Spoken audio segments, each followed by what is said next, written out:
The people, the headlines, the issues impacting you and your family. This week in Cincinnati on WCPO 9. Hello and welcome to This Week in Cincinnati. I'm Craig McKee. Election Day will be here in a little over 2 weeks, and the political landscape is still evolving. A few months ago, most political experts said President Trump would likely win Ohio. Now, Ohio is widely considered to be a toss-up. No Republican has ever won the White House without winning Ohio.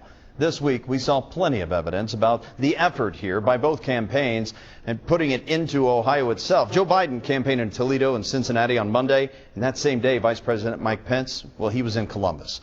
Ohio has 18 of the 270 electoral votes needed to win the presidency. It ranks 7th in the list of states with the most electoral votes. Indiana is 15th, and Kentucky is 25th. And like most states, Ohio is also a winner-take-all state. With all of that in play, we wanted to dig deeper into some of the current trends and get a sense of where things are headed. For that, I spoke on Monday on Zoom with Cedarville University professor Dr. Mark Caleb Smith. All right, Professor Mark Caleb Smith, thank you so much for spending some time with us. The clock is ticking for the 2020 election for sure now. We are just a few weeks away from the election. So many people, we are seeing record turnout already of people voting early. Also, the absentee process is in play this year, so much more than it was in 2016. What's kind of your initial take on the surge of people you're seeing go to the polls and the overall messaging you're seeing? Well, maybe unlike any other election, this is just unusual. You know, it's historically odd because we're in the middle of a pandemic, and it's hard to know how that's going to impact voting. We're also in a very polarized political era where both parties have very strong feelings, not only about their own candidates, but also against the other candidates. And so enthusiasm looks to be pretty high amongst all sets of voters. And access to the polls appears to be growing a little bit in the ways that you mentioned. And so right now, I think we're probably looking at a pretty high turnout. And typically in high turnout elections, the Democrats are a little bit more favored. You know, when you look at the recent polling numbers, at one point had President Trump really ahead in the Buckeye State. And now we've seen things kind of come more towards the center to the point of a battleground state. Again, Vice President Joe Biden was through the not only the Cincinnati area recently, but he was also visiting in Toledo as well this week on his campaign trail, trying to get out there more. And the president, of course, back out on the campaign trail now. We had Vice President Pence in Columbus this week. So both campaigns are very active. Why is it now, why do you think that Ohio now has become more of a battleground, say, in the past? You know, Ohio has this long history of being kind of the bellwether state. You know, it tends to go with whoever's winning the presidential election, it seems. Donald Trump won Ohio handily in 2016. Republicans have done quite well in Ohio over the last decade plus. And so, you know, as a political scientist, I look at this and I say, boy, Ohio is really trending in a red direction. It's hard to imagine the Biden campaign getting a lot of traction here. But as you said, in the last month or two, we've seen the momentum build around the Biden campaign in the state. And I think in that sense, it's a lot like other states throughout the country. I think President Trump's poll numbers have slipped a good bit. Joe Biden's have grown somewhat. I think the debate recently even further created that division. I think when you get down to it, I think President Trump is in danger of losing some little bits of his base of support. And so people maybe who voted strongly for Trump in 2016 are perhaps evaluating him a little bit differently in this election. And maybe Biden is so far to them at least proving that he's a viable or reasonable alternative. But when you look at, for example, in Ohio, President Trump did really well among white voters without a college degree in 2016. He's still winning that group here in 2020, at least according to recent polling, but the margins have shrunk a little bit. And so you wonder whether some of those pockets of support are just looking elsewhere, and that's what's making Ohio a competitive state. What kind of an impact do you see perhaps, and I don't know if you can compare this to 4 years or 8 years or 12 years ago, what kind of an impact do you think that down the line ticket though will be when you start looking at sheriff's races and other, Senate races, what have you? Yeah, it's a great question. You know, we argue a lot in the political science community about the effect of coattails, whether or not the top of the ticket really has a big effect on lower ticket races. Generally, I think voters detach those things a little bit from each other. It's not always easy to say, this is the kind of election where the top of the ticket's really going to drive things. However, Joe Biden right now is polling ahead 9 to 12 points in national polls. And if that kind of surge continues, and you continue to see the bottom fall out of President Trump's campaign a little bit over the next few weeks, then you really could be looking at the sort of election that has significant down ticket effects. So it's possible that races that look really close right now, the momentum around the Biden campaign just drags some people across the finish line. You may even see upsets in congressional races and other places that you just wouldn't have expected to see because of the surge for the Democrats. And so generally, I'm a little hesitant to say that you're looking at coattails, but in this kind of election, I at least see that there's a potential for that happening. And you mentioned the poll numbers. What do you think about the confidence in the polls this year compared to 2016? It's a great question, and it's the right question to ask. In Ohio, even President Trump was favored just by a smidgen in 2016 in the polls. He ended up winning it handily. And so the polls really underestimated Trump's appeal in key states like Ohio and Wisconsin and Minnesota and Pennsylvania. And so we're left kind of scratching our heads wondering whether we'll see something similar here in 2020. And it's fair to ask. It's the right question to ask. I do think pollsters have adjusted their models somewhat to account for what happened in 2016. The best explanation I have, and I find it persuasive, is that they underestimated the effect of education in 2016. And so they didn't quite do their sampling well enough to capture people from different educational backgrounds. And I think that they've adjusted for that. And so I'm actually fairly comfortable that we're looking at reliable polls here. But what polls don't capture they don't capture those late breaking voters. They don't capture the last few days of a contest. They certainly won't capture if there's a massive event in the last 6 or 7 days of the campaign. And so even though I think what we're looking at right now is pretty accurate, that doesn't mean it's going to stay that way until November 3rd. Is there any evidence to suggest that when new poll numbers come out, say next week, a new round of poll numbers come out, that for those who haven't already voted early or submitted their absentee ballot, does that create any type of a swing? Can it have that power? Yeah, there actually is some evidence for this in the political science literature, what we call the bandwagon effect. And so if it appears that a campaign is really winning handily, you do maybe see a shift in polls because people generally want to be associated with a winning campaign. So that could actually affect future poll numbers. There's a potential downside, though, is if people think that the campaign is essentially out of reach, then maybe turnout will be different because they'll just assume, well, Joe Biden's going to win this thing by 10 points. What's the point in voting? Or Donald Trump's going to lose this thing by 10 points. I don't even bother to show up. And so the polls can have an effect, but it isn't always easy to predict how that's going to break. I know it's difficult to predict the future, and I'm sure it'll be interesting to see, no matter which parties win out of this election, to look at the data. What are you most interested to look at when it's all said and done and the votes are in? For me, I want to see what kind of appeal Joe Biden has among white voters in particular, in rural areas in particular. Donald Trump did very well with rural white voters in 2016. I'm interested to see whether that will stay. Trump also did quite well with evangelical voters in 2016. 80+% of evangelicals voted for Trump. And he's been a divisive figure within the evangelical community. And so it's going to be interesting for me to see whether that level of support sustains itself in 2020. Well, October, there's always an October surprise, as they label it. But really, it seems like throughout this entire campaign, there has always been something. We go, okay, is that the surprise? Is that the shift? And the pandemic added into the whole mix. Right. Any day could be a surprise. Yeah, 2020 is the year of surprises. It's been a long October. It's what it's kind of felt like, right? We had these massive events take place. We had a pandemic outbreak. We then had the death of a sitting Supreme Court member, which was another shockwave to the system. The president then tested positive for the virus, another shockwave to the system. The first debate, I think, had an effect on the election as well. I don't know.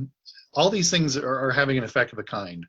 But when you look at the electorate, people seem to have their minds made up.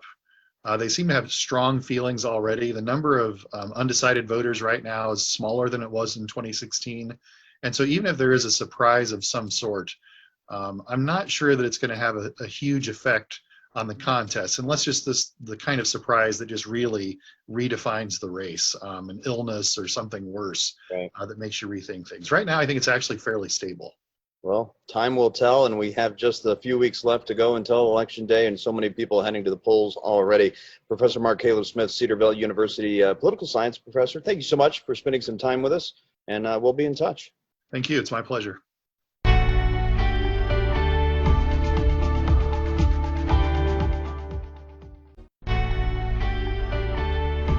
Welcome back to This Week in Cincinnati. I'm Craig McKee. It's no tax, but some Ohio voters spend more on ballots than people in Kentucky and Indiana, where absentee postage is free. Prices in the Buckeye State vary, but not the questions piling up in our inbox. Many of you ask, what happens to ballots that are missing stamps? As reporter Larry Seward shows us, the answer might surprise you. You asked, so we grabbed post office policy. This copy emailed to us in the fine print says not to delay the delivery of completed mail-in ballots, even those with insufficient unpaid postage. Then there's this 6-word warning from election officials. Do not leave it to chance. Postage required. Every absentee ballot says it, while the state prepaid for all Indiana and Kentucky mail voters. Used to be a full page of text that I assume not a lot of people read. Ohio bought paper and ink. Bigger, bolder, easier to read absentee ballot instructions that triggered questions from more than a few people. I've seen a lot of absentee ballots come back. I've seen people return 2 in the same envelope with one stamp before, and it's got to us.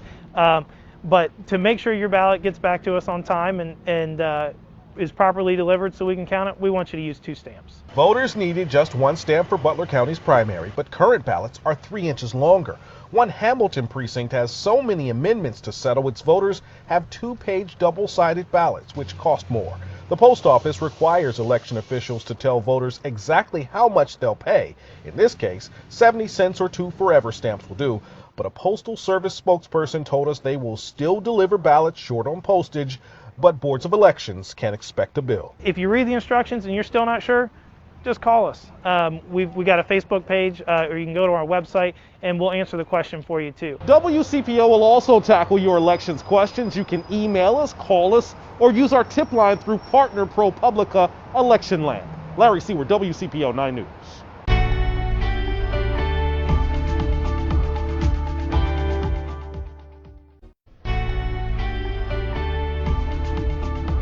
You should be allowed to live where you want and not have this nuisance 24/7. A Middletown woman has waged a 3-year fight to keep toxic particles from burning coal away from her neighborhood. But now the WCPO 9 team has learned the U.S. EPA has proposed a rule change that could make her fight much more difficult to win. It eliminates a legal tool that dozens of people have already used to fight pollution in their neighborhoods across Ohio. Investigative reporter Dan Monk digs into an environmental controversy involving AK Steel in Middletown. It's horrible. Every day you have fallout, the smells, the noise.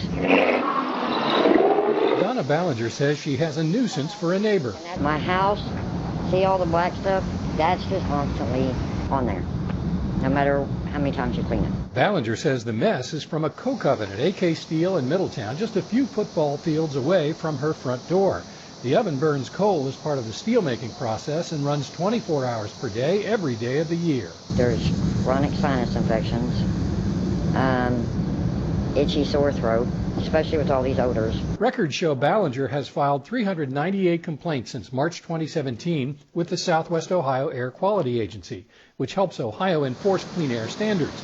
She hasn't always liked the response. She says one inspector suggested solving the problem by moving, which she can't afford to do. That was his question. Why do you live here? I said, why do you live where you live? You should be allowed to live where you want and not have this nuisance 24/7. Ballinger lives in one of Greater Cincinnati's most polluted neighborhoods based on an I-Team analysis of EPA data from 2018.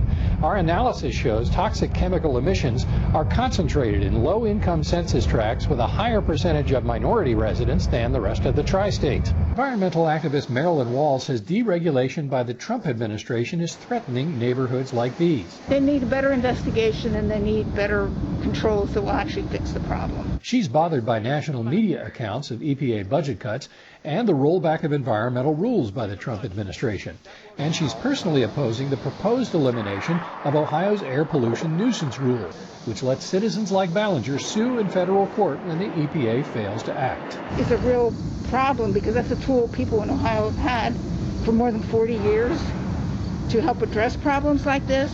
Wall started working with Ballinger 3 years ago to develop a nuisance abatement lawsuit against AK Steel. Their efforts led to this 2017 court order in which the Ohio EPA imposed a $150,000 fine and required new emission controls at the plant. In 2018, records show the U.S. EPA found a potential acute human health hazard when it collected air samples near AK Steel's coke oven. And in 2019, local EPA inspectors documented particle pollution and strong odors from coke oven operations. You can come outside at night with a flashlight and watch it fall on you, or you can be sitting there and be falling on your plate. AK Steel has not responded to the I-Team's inquiries. The U.S. EPA referred enforcement questions to state officials. Ohio's EPA says the steelmaker is in compliance with its 2017 court order, but it adds the agency has issued new violations since then, and it maintains the option of taking additional enforcement action. I absolutely don't think they're complying with anything. Ballinger's attorney, Dave Altman, says he knew Ohio EPA's approach wouldn't fix the problem, but now he's worried the EPA rule change will keep his client and others from forcing stronger action. These things should be an example that embarrass the agency into doing a better job, instead of getting the agency to cut sweetheart deals. Both the state and federal EPA say the air pollution nuisance rule isn't needed for Ohio to meet clean air standards. They add many other states have already dropped the rule or never had one like it. Neither of those explanations are a comfort to Donna Ballinger, who keeps calling in complaints when the coal dust falls and keeps her grandkids from going outside when they visit. Really concerned about my health, but there's also my neighbors, the community, my kids, my grandkids. Dan Monk, WCPO 9 IT. Find more detailed statements from the agencies along with a map showing the region's most polluted neighborhoods in Dan's story right now on WCPO.com. This Week in Cincinnati, we'll be right back.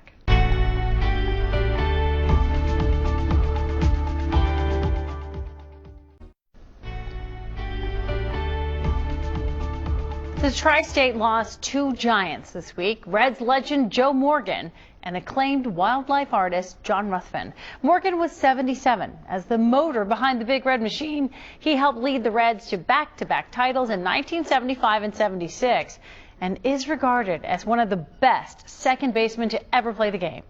Reds fans showed their respect by creating a memorial outside his statue at Great American Ballpark.